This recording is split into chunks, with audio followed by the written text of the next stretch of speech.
Ассалаумағалейкум қазақ елі, ассалаумағалейкум құрметті қазақстандықтар. Бүгін орысша сөйлеймін. Мынау әсіресе орыстар түсінетіндей, мынау билікте отырған анау манкурттер түсінетіндей ана тілін сатып жүрген қазақтар, өзінің халқын сатып отырған оңбағандар, соларды бірінші түсінетіндей соны айтайын. Господин Токаев, я сегодня подал заявление акимат города Алматы, чтобы нам разрешили 22 июля 2023 года провести мирный митинг. Первое, помимо всех требований, первое требование – это убрать этого позорного акима Алматы Досаева. Провести расследование по тем, с тех пор, как он стал акимом, все это провести расследование, на каких шишах он стал миллионером. Ему только на 2023 год, согласно СМИ, 1 200 000 000 тенге выделено.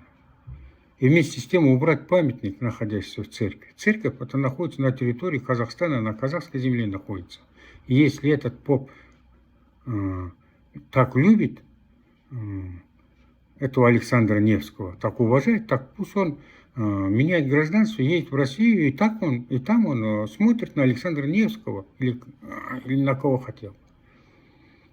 Тем более, если бы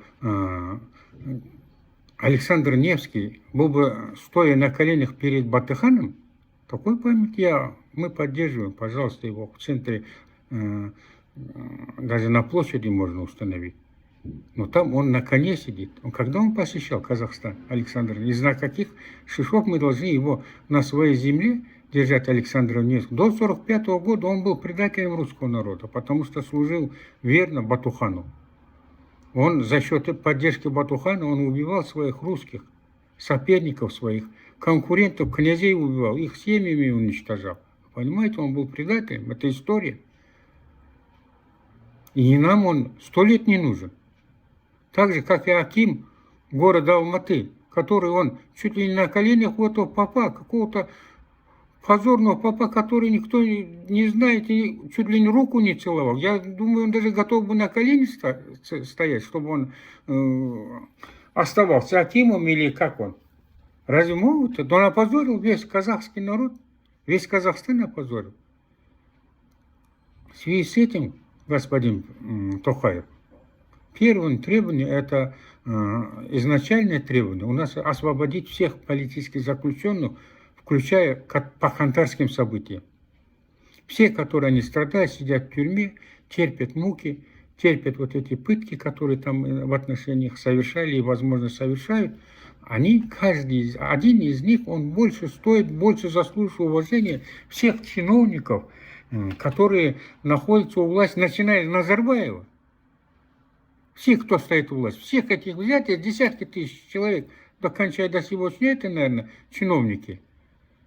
Они не стоят одного, который сидит в тюрьме по хантарским событиям, по другим политическим, потому что они посвятили свою жизнь, судьбу, они посвятили своему народу, чтобы улучшить, чтобы Казахстан не разворовался, не распродавался, как это делается сейчас, чтобы коррупцию прекратить, воровство прекратить, разбазаривание вот этих всех богатств Казахстана лишь для того, чтобы стать угодным, чтобы власть каких-то других стран, особенно России, Америки, Китая, чтобы угодным им быть. Понимаете, другие страны живут же, Эмираты, Катар, посмотрите, как они живут. И у них и султаны, и шейхи, кто правит государством, и народ как живет. И сравните с нашей на грани вымирания. Все подорожало, начиная от жилья, кончая продуктов питания. А вам наплевать это все. Никакие меры не предпринимаются. Второе требование – это совершить реформы, судебные реформы, правоохранительных органов, надзорных органов. Вы когда стали в 2019 году, стали президентом, назначили вас президентом, вы тогда обещали, что реформы совершите, проведете. Вы же президент целого государства. Зачем вы обманываете народ? Вам 70 лет уже. Даже мелкие карманчики, мелкие женщины даже, они сдерживают свое слово. Почему вы не сдерживаете? Придумали какой-то конституционный совет или конституционный суд. Дармоеды там сидят. Как я, по моему мнению. Верховный суд бездействует. Круговая порука. Проведите реформы. Вы же обещали реформы. Вы же мужчины же, если вы казах. А то разные тут мнения пишут все. Я тоже думаю, если вот настоящий казах никогда не будет так смотреть, как разграбляется, разворовывается Казахстан, что наших молодых парней, девушек, оно чап-час қызды 4 жыл ұрып не үшін ұрып басқаларды 8 жыл, не үшін? Отан үшін шыққан үшін ба? Онда Мансук Маметова, Алия Молдағулова, Сабыр Рахимовты признайте предателями. Следующее требование – это выйти со всех ОДКБ, вот этих таможенных, все, что связано с Россией. Выйти немедленно. Что нам дает Россия? Ведет только в Северную Корею, мы уже в Северной Корее. Следующее требование – это на госслужбы, которая сейчас находится на госслужбе, начиная с админпрезидента, тех, кто не знает, не владеет казахским языком, выгнать их за шиворот пинком.